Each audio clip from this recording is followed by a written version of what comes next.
čo to prosím stále máte s tou téta hladinou, prípadne delta alebo alfa hladinou? Počujete to? To sú moje neuróny, ktoré sa búria vždy, keď dostanem otázku na mozgové hladiny. Často sa ma pýtate, či budete počas hypnózy v téta hladine, lebo vraj zmenu v podvedomí dosiahnete len v téta a nikde inde. Alebo že nechcete hypnózu v alfa hladine, ale chcete nejakú hĺbšiu. To je jeden veľký mýtus. Poďme si povedať, ako je to v skutočnosti. Mozog pracuje tak, že nervové bunky, neuróny, si medzi sebou odovzdávajú elektrické impulzy. Keď sa pozrieme na aktivitu veľkých skupín neurónov, vidíme, že táto aktivita má určitý rytmus. Ten meriame v hercoch, čiže počte kmitov za sekundu. Keď mozog intenzívnejšie a rýchlejšie spracúva informácie, v niektorých oblastiach vidíme rýchlejšie rytmy, viac kmitov za sekundu. Keď je uvoľnenejší, v pokoji, pri spánku alebo relaxe, aktivita sa spomalí a často sa viac zosúladí, synchronizuje. Keď vám niekto povie, že vás uvedie do alfa hladiny alebo teta hladiny, znie to veľmi vedecky a zároveň tajomne. A presne to sa výborne predáva v reklamách.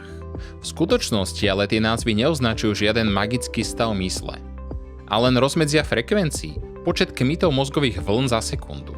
Nie je to žiaden svätý grál na dosiahnutie zmeny v podvedomí. Poďme si prejsť, čo jednotlivé mozgové hladiny vlastne znamenajú. Delta hladina je približne 0,5 až 4 Hz. Je typická pre hlboký, tvrdý spánok, z ktorého je ťažké človeka prebudiť, aj keď vedľa neho napríklad niekto hlasno chrápe. Kontrolná otázka. Viete, prečo sa malé deti v noci často pocikajú?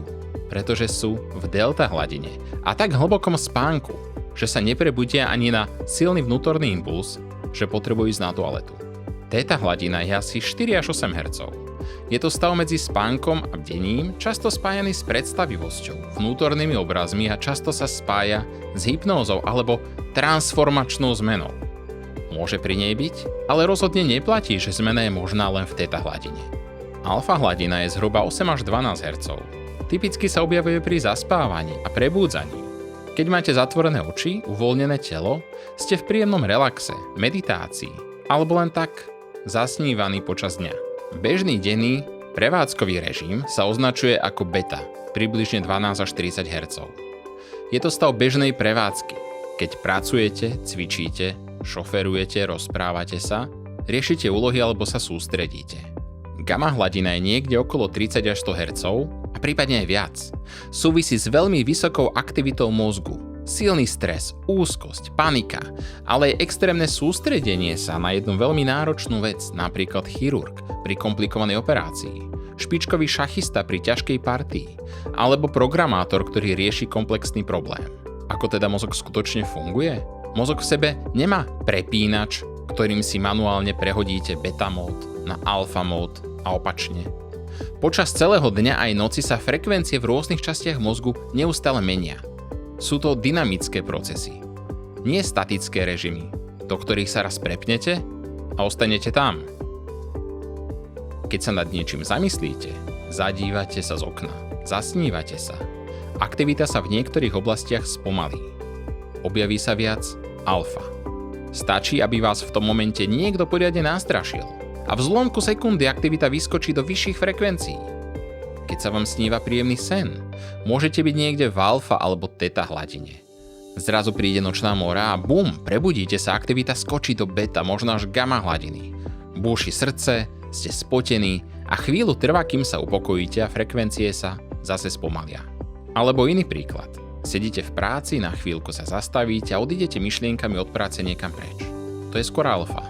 Zrazu cinkne SMS od šéfa a bum, mozog okamžite zrýchli, ste späť v beta. A keď v nej čítate, že ste mali niečo dozdať a včera bolo neskoro, pridá sa úzkosť, panika, vyskočíte až do gamma. Potom sa postupne zregulujete a vrátite späť do beta hladiny. Toto všetko sa deje v zlomkoch sekundy. Mozog je extrémne dynamický systém. A teraz podstatná vec pre hypnózu a hypnoterapiu. Poznanie, v akej hladine ste, je pre úspešnú hypnoterapiu absolútne nerelevantné. Bez použitia EEG prístroja, elektroencefalografu, vám nikto vám nevie presne povedať, aká je aktuálna frekvencia vašich mozgových vln. Nedá sa to vyčítať z výrazu tváre, z toho, ako dýchate, ani z toho, ako veľmi máte uvoľnené svaly. To sú len vonkajšie prejavy, nie priame meranie frekvencie. Skutočnú hodnotu v hercoch ukáže len EEG prístroj. Ďalší rozšírený mýtus o hypnoze je ten, že počas hypnozy ste stále v teta hladine. Nie ste. Ak v hypnoze prežívate veľmi príjemný, hlboký stav, môžete byť niekde na rozhraní alfa a teta hladiny. 6-7. Ale ak v hypnoze pracujete s ťažkou emóciou, silný strach, hnev, panika, tak to nie je pohodlná, pokojná teta. Vtedy je mozog často vo vysokých frekvenciách, pokojne až v gamma pásme, lebo tú emóciu prežívate veľmi, veľmi intenzívne. A napriek tomu stále ste v hypnoze. Stále sa dá s vami pracovať. Preto keď vám niekto na budúce bude tvrdiť, že presne vie rozoznať, či ste v teta hladine, možno sa len zle vyjadril. Možno vie rozpoznať, či ste ujo alebo teta. Ak sa vám toto video páčilo, dajte mu like. Ak vás zaujíma téma hypnózy a hypnoterapie, prihláste sa na odber videí na YouTube alebo si otvorte hypnotéku na stránke www.hypnotherapy.sk.